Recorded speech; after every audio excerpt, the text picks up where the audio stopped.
SSP जिला कोरंगी हसन सरदार की कोरंगी में डाकुओं की फायरिंग से 2 साल जाबाहक मासूम बच्ची हुरैन के घर आमद और जाबाहक बच्ची हुरैन के लवाहिकीन को मुकम्मल इंसाफ की यकीन दहानी करवाई। इस हवाले से मज़ीद तफसीलात जानते हैं कराची से हमारे नुमाइंदे जावेद महमूद आराई से। जी जावेद, क्या मामला है, आगाह कीजिएगा।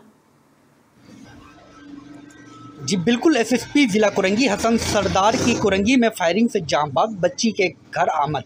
एसएसपी जिला कोरंगी हसन सरदार का कहना है कि कोरंगी में चंद रोज़ कबल मासूम बच्ची की हलाकत का इंतहाई दिल खराश वाक़या पेश आया था। 2 साला मासूम बच्ची हुरैन डाकुओं की फायरिंग की जद में आकर जांबाज हो गई थी।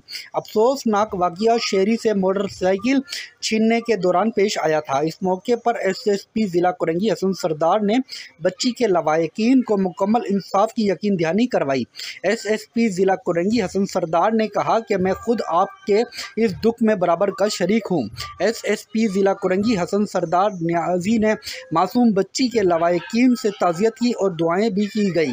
एसएसपी जिला कोरंगी हसन सरदार ने मीडिया से बातचीत करते हुए कहना था कि कोरंगी पुलिस और टेक्निकल टीम मुल्जिमान की गिरफ्तारी की कोशिश कर रही है। मुलविस मुल्जिमान को जल्द कैफर किरदार तक पहुँचाया जाएगा। जी।